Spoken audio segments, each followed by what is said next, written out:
안녕하세요. 저는 평범한 40대 초반의 여성입니다. 저는 한번 이혼한 전적이 있는데요. 정말 어이없는 시부모의 행태와 남의 편임이 틀림없는 남편의 합작이었어요. 처음에는 시댁 때문에 스트레스를 많이 받았지만 뒤로 갈수록 남편에게 더 큰 배신감을 느껴야 했죠. 오늘은 그에 대한 이야기를 해보려 합니다. 남편과 저는 같은 직장에서 만났어요.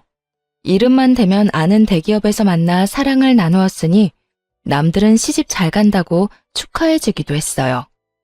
저는 원래 시골에서 나고 자랐는데 대학을 서울로 오면서 대기업에 취직한 케이스였어요. 당연히 저희 부모님은 시골에 계셨고요. 남들은 시골에서 올라왔다고 하면 부모가 농사 짓는다고 생각하며 힘들게 살았을 거라고 생각하지만 사실 저는 그런 생활과는 거리가 멀었어요. 할아버지 때부터 저희 집안은 동네 유지였고 땅과 건물을 여럿 가지고 있는 알부자였거든요. 아버지는 심지어 농사 짓는 분도 아니셨어요. 도시 쪽에 얻은 부동산으로 임대 수익을 얻으며 생활하셨거든요. 그래서 어린 시절부터 가난하게 살지는 않았어요. 다만 부모님 두 분 다 알뜰한 분들이라 허투루 돈을 쓰신 적은 거의 없었어요. 아버지도 자잘하게 돈을 쓰는 일은 거의 없으셨고 한 번 돈을 쓸 때는 통 크게 쓰는 편이었어요. 딸, 돈을 쓸 때는 말이다. 무조건 남들이 우와 하고 감탄할 만큼 써야 해. 그리고 쓰지 않을 때는 악착같이 아껴야 하고 왜인지 알겠어? 돈을 써야 할 때 찔끔찔끔 쓰면 해주고도 욕을 먹거나 상대방이 내가 도움을 줬다는 사실을 잊게 되는 일이 허다하거든. 그러니까 절대로 돈 쓸 때는 아끼지 말거라. 그리고 상대방이 나를 무시하는 것처럼 보일 때도 큰 돈을 써서 내가 쉬운 인간이 아니라는 걸 보여줘야 한다. 선수 필승, 그거야 그거. 그게 아버지의 입버릇이었어요. 돈을 쓰려면 남들이 다 감탄할 만큼 크게 쓰고 쓰지 않을 때는 악착같이 아끼라는 거요. 여하튼 그런 부모님 밑에서 자라 서울에 올라오니 참으로 부드럽고 나긋나긋한 남자들이 많더군요. 남편은 그런 면에서 탁월한 사람이었어요. 착실하고 순한 사람이었죠. 저는 순한 사람은 아니었어요. 부모님의 가르침 덕분에 기가 세고 크게 외부의 자극에 흔들림 없는 어른으로 컸거든요. 그런 제게 남편의 그 상냥함은 정말 별 3개였어요. 그래서 더 끌렸던 건지도 모르죠. 그런 성격이 어디서 나온 건지 알았더라면 분명 이렇게까지 끌리지 못했을 거예요. 하지만 사랑이라는 게 그렇잖아요. 사람을 눈 멀게 만드는 것이니까요. 그렇게 남편은 제게 결혼에 대해 진지하게 이야기했고 저도 결혼을 긍정적으로 생각하기로 했어요. 그렇게 저희는 드디어 상견례를 하게 됐어요. 아유, 멀리서 오시느라 고생하셨어요. 그래도 깡촌에 있다가 도시 오니까 볼 것 많아서 좋으시죠? 있는 동안 관광이라도 많이 하고 가세요. 시골에서는 이런 거 볼 일도 없을 거잖아요. 안 그래요? 그 말에 기분이 확 나빠졌어요. 깡촌과 시골이라는 말을 하며 은근히 지방 사는 부모님을 무시하는 것 같은 기분이 들었거든요. 게다가 친정 부모님을 앞에 두고도 머리끝부터 발끝까지 훑어 내려가며 두 분의 차림을 확인하는 것 같은 눈길도 마음에 안 들었어요. 그리고 그분들의 눈이 저희 어머니가 가진 명품 가방에 눈길을 주더군요. 어머니는 명품을 좋아하시지 않지만 딱 하나 어디 중요한 날에 들려고 사두신 것인데 그걸 보고 이번에는 시모가 말했어요. 사부인, 제가 이런 말 하는 거 너무 고깝게 듣지 마세요. 그런데 아무래도 이건 좀 아니라서 도시에서 이렇게 가짜 가방을 메고 다니면 사람들이 흉을 봐요. 비싼 거 흉내내서 들고 다니려고 하지 말고 사부인한테 맞는 걸 들고 다니세요. 아니면 교양 없는 사람들이 꼭 한 소리 한다니까요. 제가 어머니를 매장에 직접 모시고 가서 산 가방이었는데 마치 짝퉁이라고 확신하는 시모의 발언은 그야말로 본인 말대로 교양 없이 느껴졌어요. 그 와중에 저와 남편은 그 사이에 끼어들지도 못하고 당황한 모습으로 조마조마하게 그 모습을 지켜볼 뿐이었어요. 그때 저희 아버지가 그러더군요. 가방은 매장에서 직접 산 물건입니다. 그런데 가짜를 운운하신 걸 보면 사부인께서는 보는 눈이 없으신 것 같군요. 좀 더 사람과 물건 보는 안목을 기르지 않으면 사업도 많이 힘들 텐데 걱정이네요. 무시하는 발언에 걱정과 비난을 섞은 말로 응수하는 아버지였어요. 보는 제가 다 조마조마했죠. 심지어 아버지 표정은 너무 평온해서 기분이 나쁜 건지 안 나쁜 건지도 모르겠더라고요. 그게 진짜 물건이라고요? 죄송하지만 사돈께서는 어떤 일을 하시는지 저희는 지방에 계신다는 말밖에 듣지를 못해서. 제가 남편을 째려봤죠. 분명히 제가 아버지가 무슨 일을 하는지 알려드렸는데 남편이 이야기를 제대로 하지 않았다고 생각할 수밖에 없잖아요. 그러자 남편이 화들짝 놀라며 시모에게 다급히 말하더군요.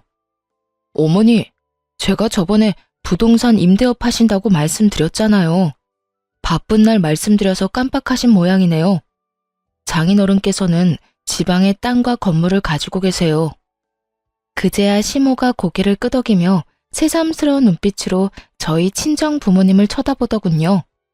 아무것도 없는 깡촌에서 농사 짓다가 올라오신 분이 아니라는 걸 알아서인지 이내 생긋 웃더라고요. 솔직히 기분이 더러웠어요. 아버지가 대놓고 빈정거렸는데도 그걸 신경 쓰지도 않고 금방 태세 전환하는 모습이 좀 징그럽다고 해야 하나요? 그리고 그 이후로 식사가 나오면서 시부모는 저희 부모님을 다시 무시하기 시작했어요. 아무래도 지방에 있으면 이런 거 먹을 일이 없지요. 저희가 바빠서 서울까지 오게 한 것도 죄송해서 아들에게 고급 음식점으로 예약하라고 이야기해 놨습니다. 좀 비싸긴 하지만 그래도 이런 격식 있는 자리에 딱 맞는 가게이긴 하죠. 일부러 독립된 방으로 예약했어요. 아무래도 테이블 매너 같은 것도 모르실 텐데 남들한테 보이기까지 하면 좀 그렇잖아요. 가치 있는 우리 수준도 무시하게 될 테고 그러니까 편하게 드세요.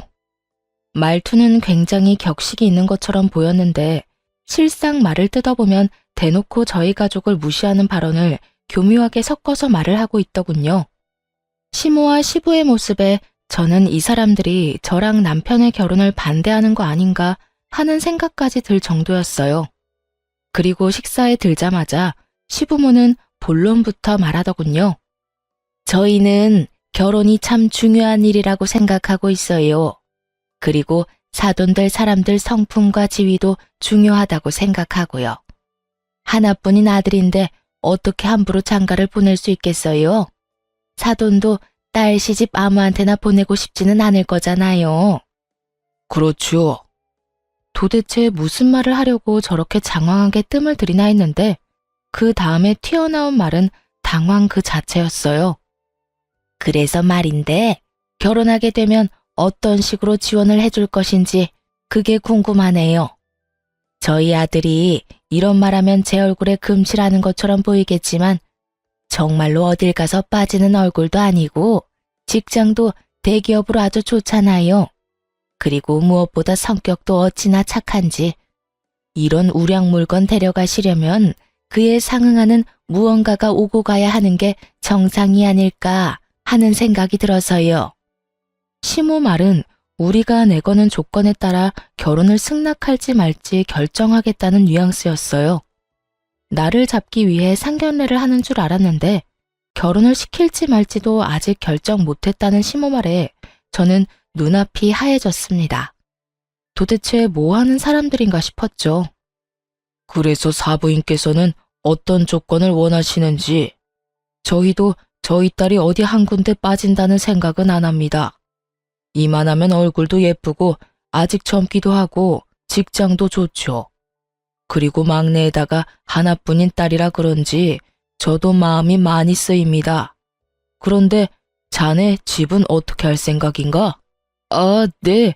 저희는 일단 전세부터 시작할 생각입니다. 저희는 대출이 잘 나와서 가능할 것 같습니다.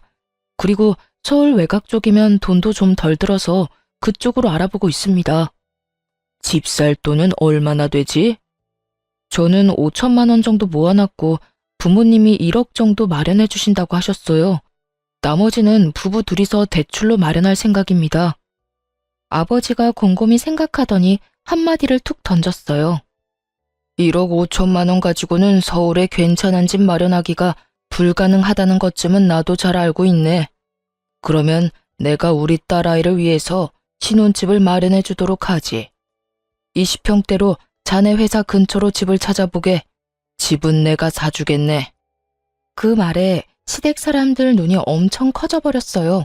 본인들도 놀란 모양이었죠. 사돈, 서울에서 집을 사주는 건 몇 억 가지고 되는 문제가 아니에요. 아무리 구축이고 오래돼도 얼마나 비싼지 모르고 그런 말씀 하시는 것 같은데. 저도 압니다. 서울에도 제 건물이 있거든요.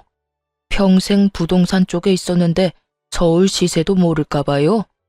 대출 같은 거 끼면 아까운 이자만 나가니까 저도 우리 귀여운 막내딸을 위해서 돈 쓰는 거예요. 그렇지 않아도 사돈댁이 사업하면서 큰돈 만지는데 우리 딸이 결혼해서 주눅 들면 안 되지 않습니까? 결혼은 격이 맞는 사람들끼리 한다는데 격이 안 맞다고 상대방이 생각하면 우리가 돈이라도 많이 써야지요. 마음 같아서는 다른 남자 데려오라고 하고 싶지만 딸애가 좋다고 하니 제가 힘 좀 쓰는 겁니다. 예상과 다르게 흘러가는 상견례에 저는 당황하기만 했어요. 아버지가 집 살 때 도움을 주겠다고 하시긴 하셨지만 나머지는 남편과 알아서 마련하라고 했었거든요. 그런데 갑자기 제게 신혼집을 사주신다니 저야말로 당황했죠. 어머나, 그러면 저희야 좋지요. 요즘 시대가 많이 변했잖아요. 꼭 신랑 쪽에서 집을 할 필요도 없는 거죠. 그럼 아들, 그 5천만 원은 필요 없는 돈이니까 아껴두고 너희 결혼 후에 필요한 일이 있으면 쓰렴. 사돈 어른께서 이렇게 통 크게 집을 사주신다고 하시니 얼마나 다행인지 모르겠네요. 참 좋은 분들하고 사돈을 맺게 돼서 참 기쁩니다. 신혼집을 저희 아버지가 산다는 말에 시모의 말투는 완전히 바뀌었어요. 완전히 저희를 인정하겠다는 말투였죠. 그런데 갑자기 시부가 싱긋 웃으며 아버지에게 한마디를 툭 던졌습니다. 그런데 사돈, 신혼집은 공동명의로 하는 건 어떻습니까? 요즘 사람들 한쪽에서 집 해와도 다들 공동명의 합니다. 그래야 결혼도 오래 지속되고 안전하죠.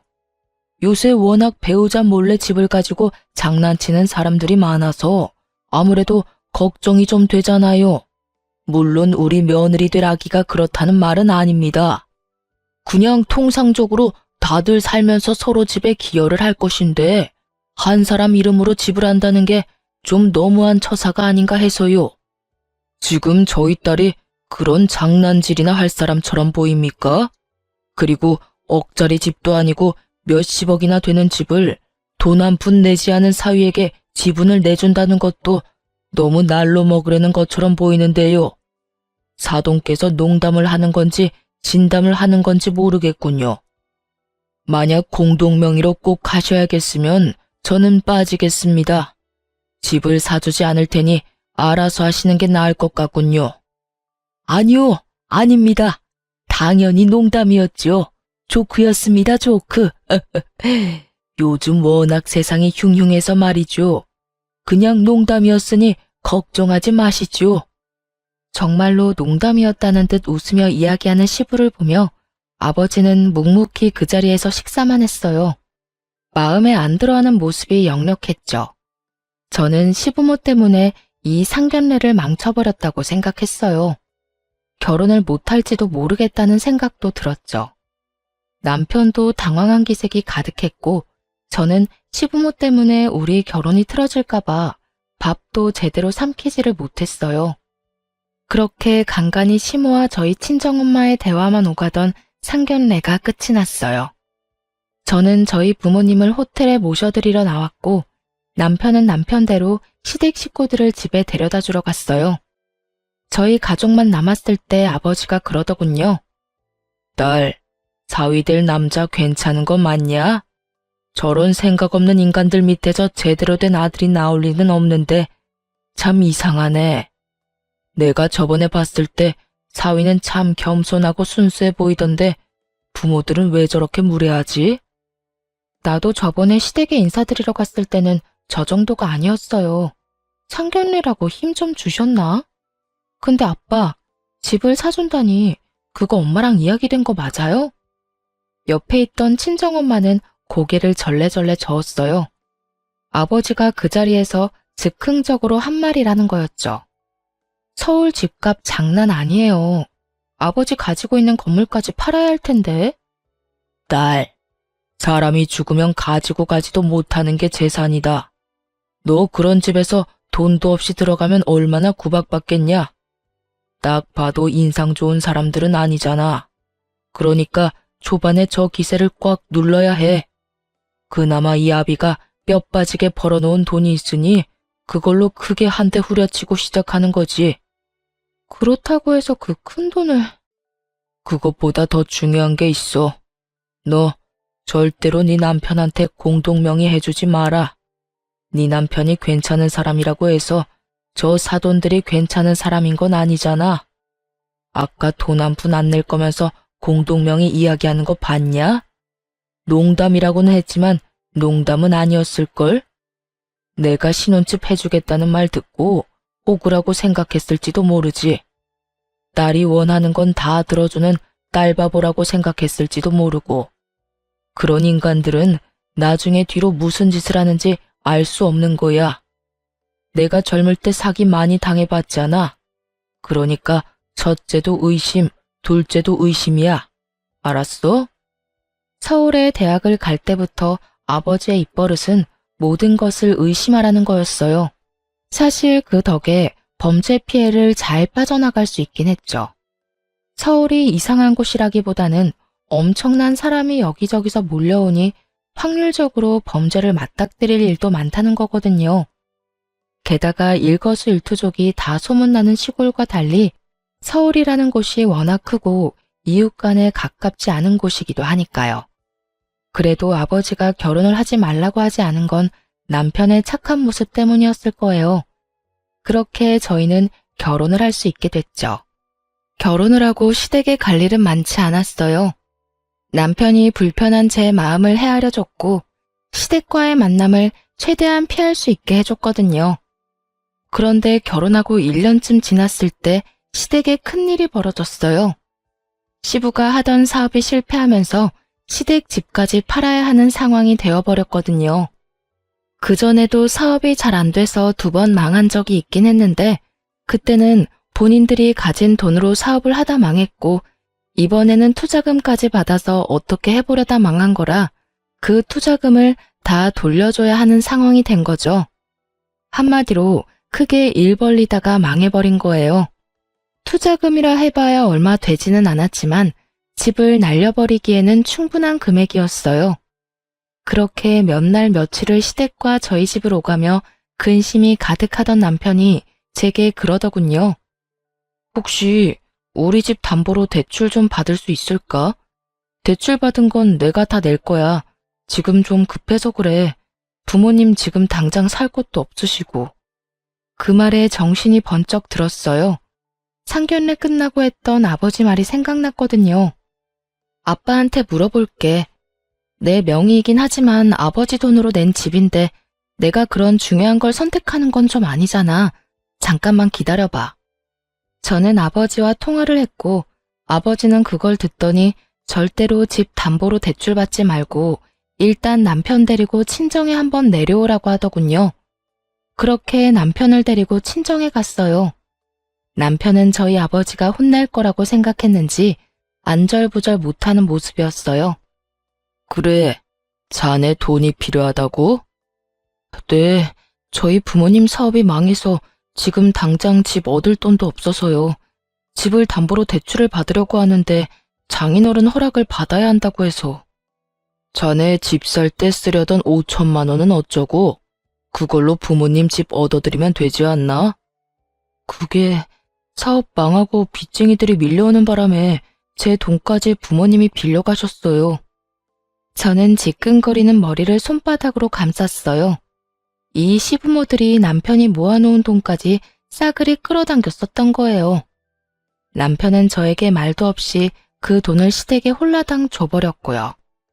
만약 그 돈이 저희가 부부 생활 중에 모은 돈이었다면 화가 엄청 났을 테지만 결혼 전에 모은 돈이었고 부모가 빚쟁이에게 쫓기니 쓸 수밖에 없었다는 점 때문에 저도 남편에게 따질 수도 없는 입장이었어요. 다만 걱정이었죠. 이러다가 우리 집까지 그 불똥이 튈까봐 말이죠. 그렇군. 그러면 내가 1억을 빌려주겠네. 대신 차용증은 써야 하는데 괜찮은가? 네, 괜찮습니다. 빌려만 주시면 제가 매달 잘 갚겠습니다. 원금은 자네가 부담 안 될 정도로 갚으면 되고 이자는 안 받도록 하겠네. 대신 조건이 좀 까다로운데 잘 읽어보고 결정하게. 저와 남편이 차용증에 쓰인 내용을 읽어봤는데 2가지 항목이 밑에 추가로 적혀 있었어요. 한 가지는 신혼집을 담보로 대출을 받게 되면 일시 상환을 해야 한다는 조건이었고 저와 남편이 이혼을 하게 되면 또 일시 상환을 해야 한다는 거였죠. 아무래도 내가 임대업 하면서 사기를 하도 많이 당해서 이런 계약서나 차용증은 좀 꼼꼼하게 쓰는 편이네.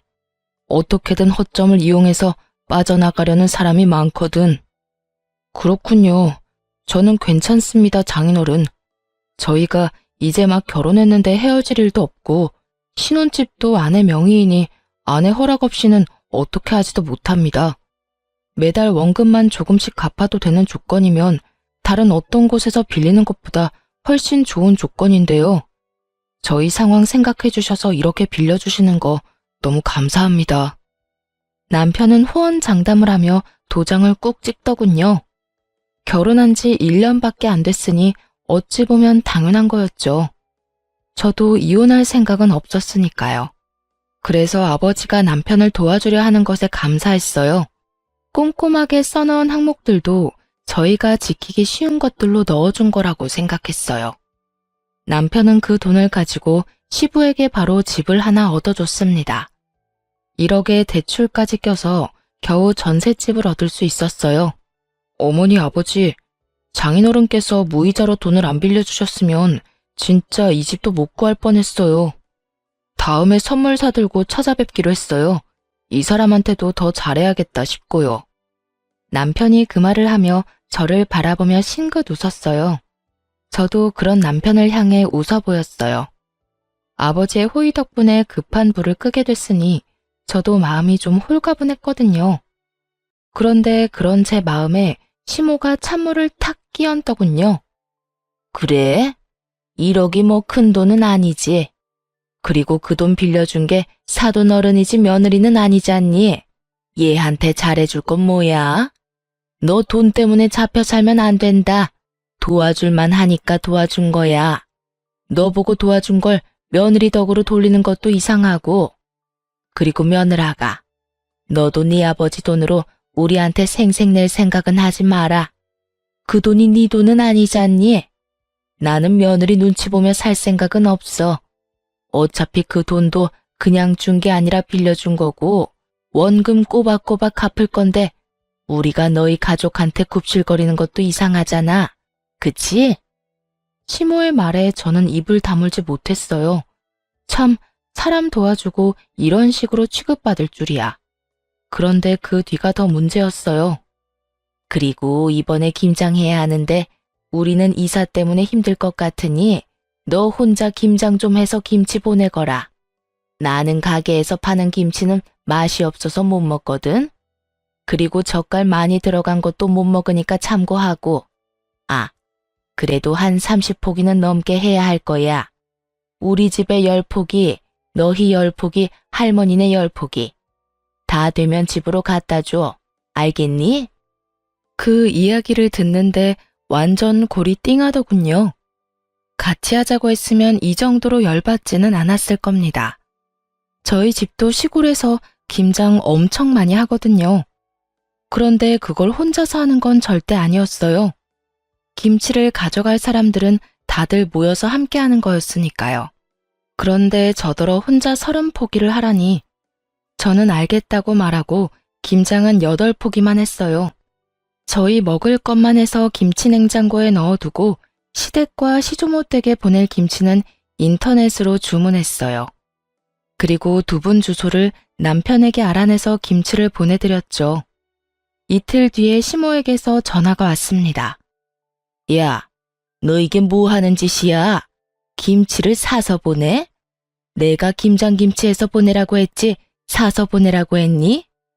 어머님, 죄송한데 저 혼자 30포기는 못해요. 그래서 사서 보내드렸는데 문제라도 있으신가요?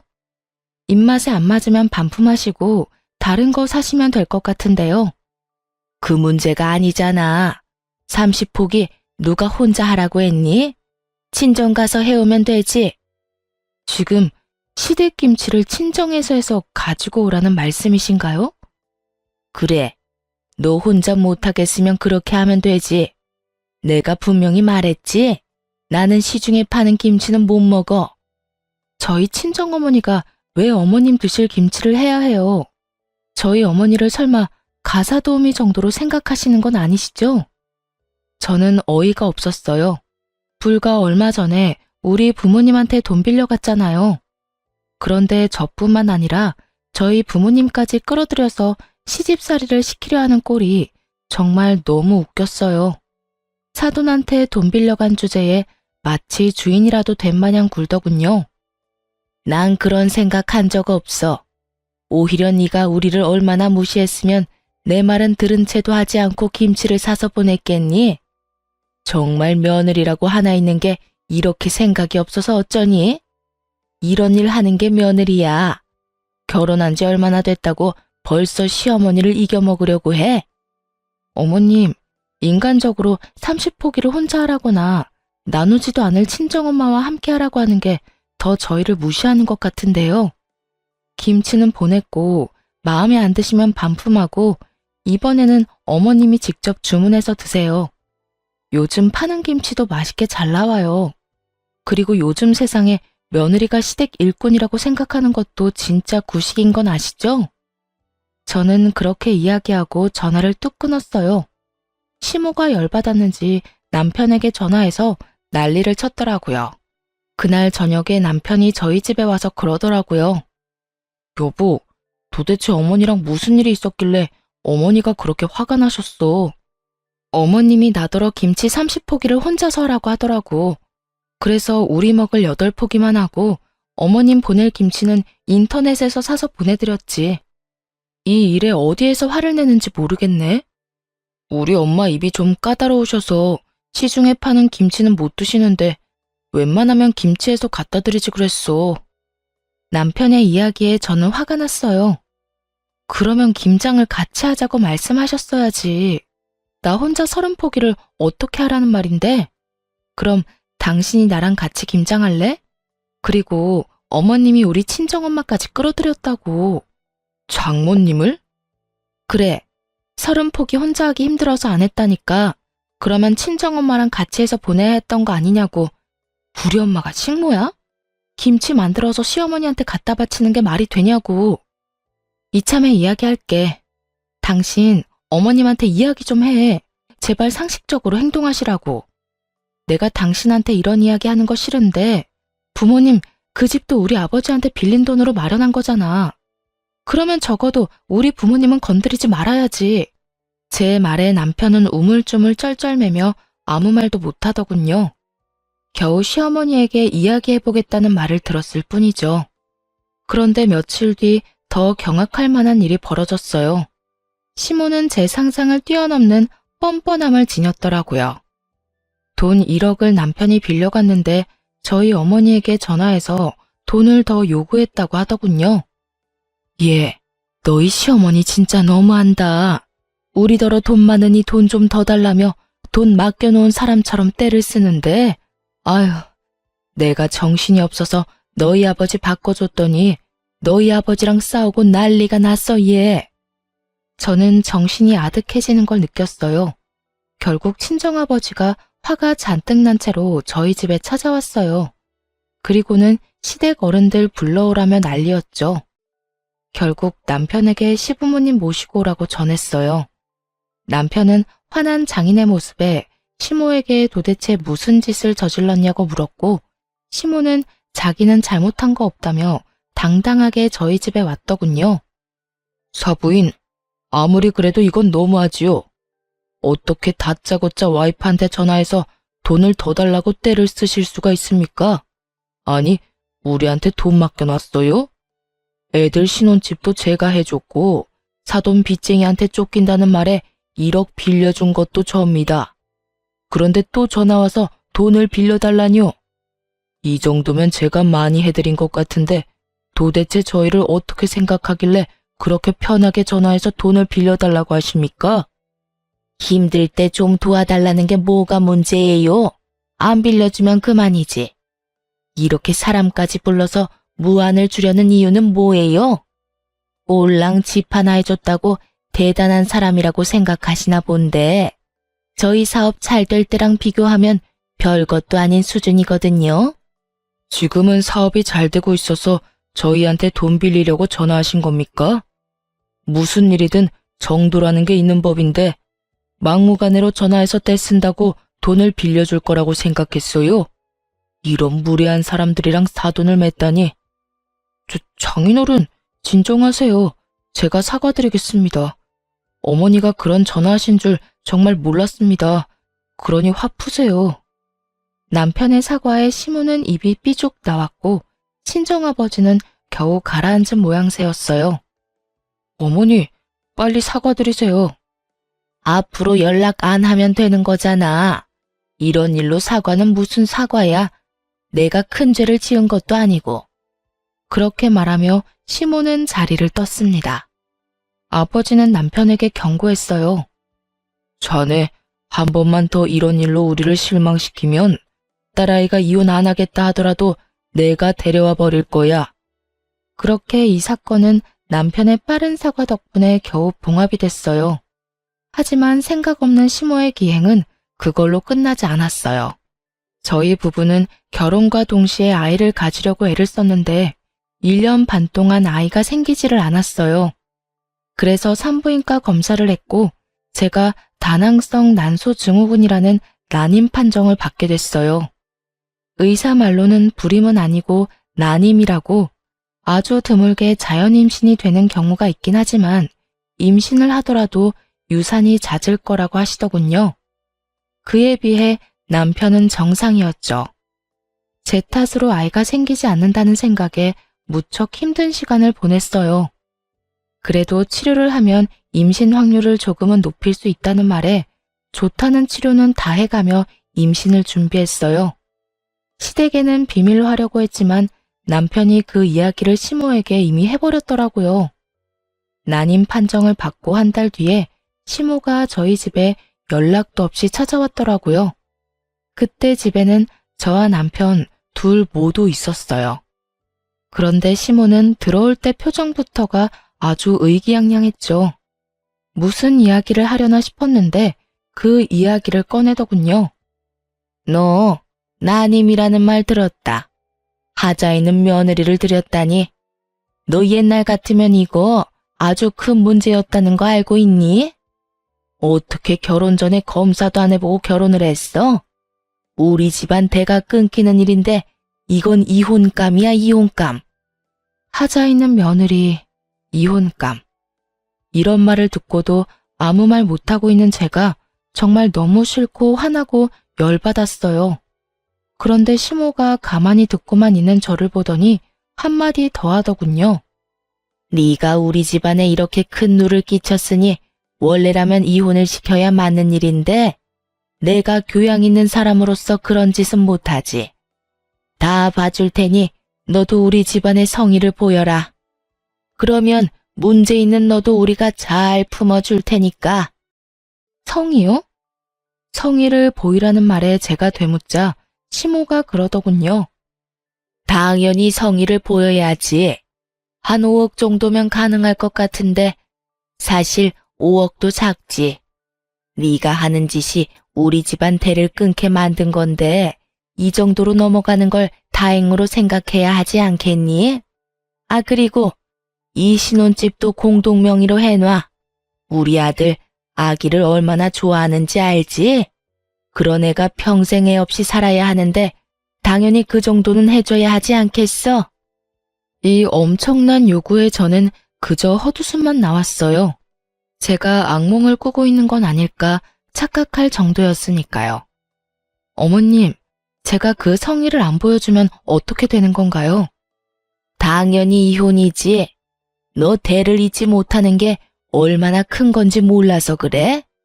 아들, 네가 말해봐라. 우리 집안이 어떤 집안이야? 애가 없으면 절대로 안 되는 집안 아니니? 당장 네 할아버지부터가 당장 이혼하라고 난리 날 거다. 당신 어머님 말에 동의하는 거야? 저는 허수아비처럼 서 있던 남편에게 물어봤어요. 어? 시모의 눈치를 보던 남편이 한참 망설이다 한마디 했어요. 나도 그렇게 생각해. 형제가 있는 것도 아니고 남자는 나뿐인데. 게다가 나는 엄마 말처럼 애 좋아하고 애가 있었으면 좋겠거든. 들었지? 이거 봐. 네 남편조차도 그렇게 생각하잖니. 그래서 이혼하자는 말이야? 그건 아니고 엄마 말대로 해주면 그냥 살아도 되고. 정말 복장 터진다는 말이 무슨 말인지 그제야 알겠더군요. 답답해서 돌아버리겠더라고요. 이 사람이 이렇게까지 우유부단했나 싶은 생각과 도대체 시모가 어떻게 사람을 구워 삶아서 이런 말을 하는 걸까 궁금할 정도였죠. 그래, 이혼이 웬 말이니? 그냥 성의만 보여주면 넘어가 준다니까. 딱 봐도 임신이 되고 안 되고가 문제인 게 아니었어요. 저 성이라는 말로 포장된 돈이 갖고 싶을 뿐인 거였죠. 그런데 정말 열받는 건 시모의 그런 얄팍한 생각에 남편 놈도 동의를 하고 있다는 거였어요. 애가 좋아서 저와 이혼을 하고 다른 여자를 만나고 싶었다면 그냥 이혼을 하면 되는 일이었죠. 그런데 그런 말을 하면서 이혼은 안 하고 그냥 살자니 돈 때문인 게 너무 티가 나잖아요. 남편의 그 모습이 저에게는 정말로 의외였어요. 여태껏 워낙 착한 모습을 보여왔으니까. 남편이 변한 건지 남편이 시모에게 가스라이팅을 당한 건지 감이 오지 않더군요. 시모에게는 원래부터 좋은 감정이 없었지만 남편에게는 처음으로 분노와 배신감을 느끼게 됐어요. 그리고 이쯤 되니 그냥 다 포기해버리고 싶었어요. 이혼한다 해도 저한테 불리할 건 전혀 없으니까요. 그냥 이혼할게요. 당신도 애가 가지고 싶다며. 그러면 나랑 이혼하고 다른 여자 만나. 저의 이혼 선언에 시모가 깜짝 놀라더군요. 너 정말 이혼할 거야? 이혼하면 너한테 불리한 거 알고 있니? 너 임신 안 되는 것도 이혼 사유다. 그리고 재산 분할 같은 것도 똑바로 해야 하고 위자료도 내라면 확실하게 내야 하는 거 알지? 그리고 이혼도 네가 먼저 이야기한 거니까. 분리하든 말든 이혼하자고요.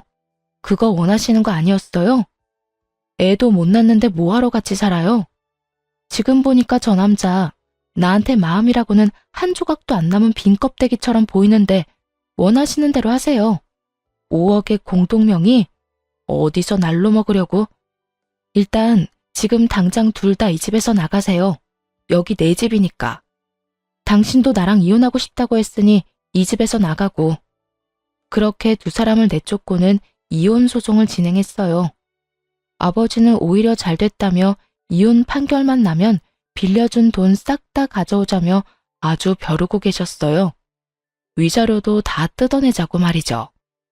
남의 딸 눈에 눈물 나게 만들면 제 자식 눈에도 피눈물 나는 거 알아야 한다면서 아주 이를 갈고 계시더라고요. 그런데 이혼 소송이 진행될수록 뭔가 자기들이 생각한 것이 아니라고 생각했나 봅니다. 시모가 저희 친정어머니에게 전화를 했다고 하더라고요. 제가 시모 전화번호를 스팸 처리해 놓은 바람에 생긴 일이었죠. 제가 연락도 안 되고 얼굴도 못 보니 결국 저희 친정엄마에게 전화해서는 며느리한테 잘 좀 이야기해 주라고 이혼 없던 일로 하면 안 되냐고 전해달라고 했다는 거예요. 정말 뻔뻔하기가 대단한 사람들이야. 내 딸 가슴에 대못을 박아놓고 뭐?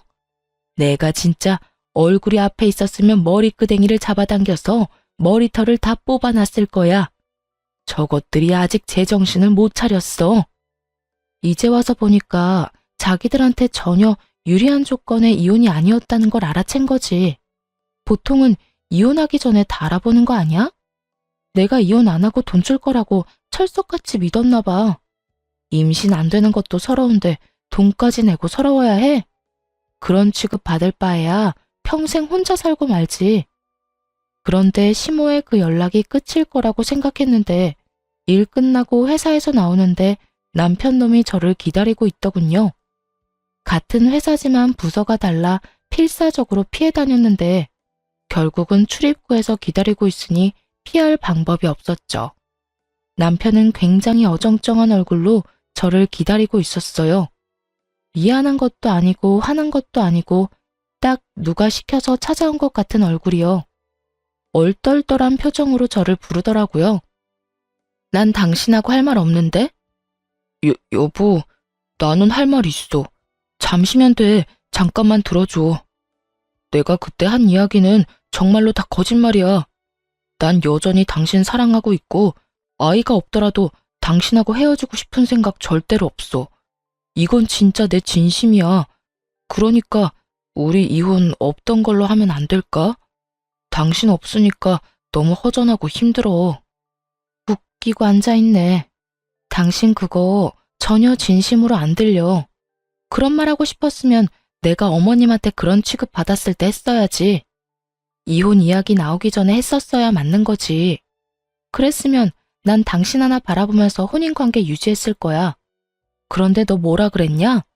그때 진짜 얼토당토 않은 말도 안 되는 말 짓거렸지? 미친놈. 오늘 이렇게 찾아와서 이야기하는 것도 그래. 딱 보니 답 나오네. 어머님이 그렇게 말하라고 시켰지? 제 말에 남편놈이 아무 말 못하고 고개를 숙여 제 눈을 피하더군요. 침묵은 긍정이라는 말이 있죠. 아무 말 못하는 남편놈을 보니 감이 오더라고요. 저는 남편을 앞에 두고 시모에게 전화를 걸었어요. 어머님, 아들 반품한 거 취소 안 할 거예요. 반품하라고 한 것도 어머님이면서 왜 다시 돌려주려고 하세요? 그러지 마세요. 이미 애착 같은 거 없어요. 이혼 소송 불리하게 진행되는 것 같아서 속상하신 건 알겠는데 그러게 왜 처음부터 알아보지도 않고 일을 진행해서 이렇게 후회할 짓을 만들었어요? 어쨌든 이런 식으로 저희 부모님한테 연락하거나 이 인간 이용해서 이혼 번복하려고 하지 마세요. 저는 이혼 꼭 할 거니까요. 며느라가, 아가, 내 말 좀 들어봐라. 나는 당연히 결혼을 했으니 재산 분할이 조금이라도 될 줄 알았어. 그런데 혼인 기간이 짧으면 그게 인정이 안 될 가능성이 높다네. 그리고 나는 차용증에 대해서 제대로 몰랐지 않니? 그런 항목이 있었으면 절대로 이혼 이야기도 안 꺼냈을 거야. 이혼하면 빌린 돈을 무조건 갚아야 한다는 조건이라니 너무하지 않니? 아무리 그래도 우리 사정도 봐줘야지. 어떻게 지금 당장 1억을 어디서 구해? 그건 그쪽 사정이고요. 아주 호언장담을 하면서 도장을 찍은 건 남편이고 그 호언장담도 깨가며 이혼 원한 것도 남편이거든요. 이혼 등 떠민 건 어머니고요. 그래, 그건 나도 인정하마. 하지만 그런 조건에 대해 상세하게 이야기 안 해준 네 잘못도 있지.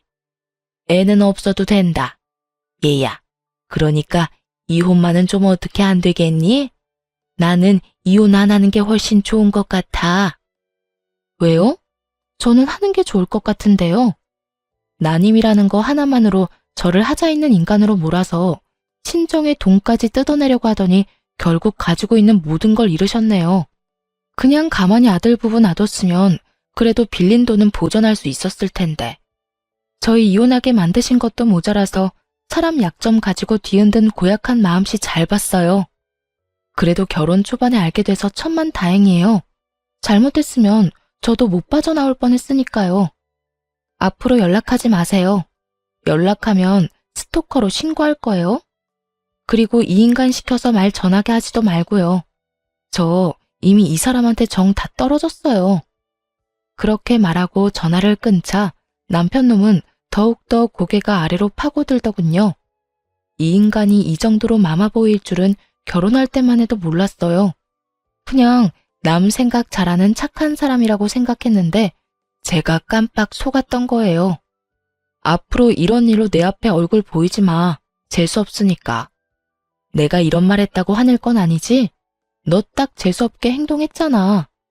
애가 가지고 싶어서 이혼을 하고 싶어? 입에 침이라도 바르고 거짓말을 해. 부모 말 그대로 전달하는 앵무새 같은 인간아. 너 같은 마마보이하고 결혼한 게 내 인생의 유일한 오점이야. 그렇게 쏘아붙이고 뒤도 돌아보지 않고 남편을 내버려 두고 나왔어요. 그리고 이혼 판결 나고 저는 직장 지인들에게 이혼 사실을 알렸어요. 결국 난임을 이유로 이혼까지 요구했다는 게 소문나기 시작하면서 남편의 회사 내 입지도 확 줄어들어 버렸죠. 평판까지 나빠지게 됐고요. 그래도 좋은 직장이라 퇴사는 하지 않고 잘 버티고 있더군요. 그렇게 2년을 그 인간 얼굴을 가끔씩 마주치면서 일을 다녀야 했어요. 그것도 저에게는 굉장히 곤혹스러운 일이었죠. 그렇지만 저는 이혼 2년 만에 재혼에 성공하게 됐어요. 정말 기적 같은 일이 벌어졌거든요. 난임이라고 자연임신이 힘들 거라는 의사의 말이 있었지만 자연임신에 성공했거든요.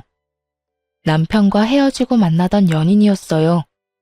난임이라는 걸 미리 이야기하고 만난 아주 좋은 사람이었고 어쩌다 보니 속도 위반으로 애가 생겨서 결혼을 하게 됐거든요. 저는 전 남편과 살던 집의 인테리어를 싹 다 고쳐서 다시 새로운 재혼남과 신혼집을 꾸렸어요. 게다가 임신 5개월에는 결혼식까지 했거든요. 저는 재혼이라 규모를 좀 작게 하긴 했지만요. 그런데 결혼식 직후에 전 남편이 저를 찾아와서 엄청 따지더라고요. 난임이라는 거 거짓말이었어? 너 딴 남자 만나려고 나한테 거짓말했지? 당신이 거짓말한 거면 우리 이혼은 무효라고, 무효. 이보세요. 저랑 인연 끝난 지 벌써 2년이 넘었어요. 뭘 거짓말하고 말 게 어디 있어? 너 의사 말 제대로 듣기는 했어? 불임이 아니라 난임이라고 했잖아. 자연임신 되는 케이스도 드물게 있다고. 다 듣고도 사람 불임 취급하면서 이혼하자고 한 게 누군데? 세상 모든 사람이 나한테 임신에 대해 의심해도 너만은 그딴 말하면 안 되지. 직접 듣고 봤으면서 어디서 헛수작이야? 그리고 나 버린 게 너잖아. 잊어버렸어? 아니면 기억을 너 좋을 대로 바꾸고 있는 거야? 나는 영원히 그거 못 잊어. 네가 한 그 정신 나간 소리. 그러니까 이제 와서 정신 나간 짓 하지 말고 여태 했던 것처럼 해. 내 앞에 나타나지 말라고. 그렇게 화를 내고 저는 돌아왔어요. 그리고 곧바로 출산 휴가에 들어갔어요. 복덩이 같은 아들을 낳고 나서야 회사 동료에게 이야기를 전해 들을 수 있었어요. 전 남편 놈이 결국에는 회사를 그만두고 나갔다고 하더라고요. 제 이야기가 뭔가를 느꼈는지는 알 수 없지만 그래도 안 보고 사는 건 속이 시원했어요. 마마보이. 말로만 들었던 충격적인 사람들은 애초부터 거르는 게 맞는 것 같아요.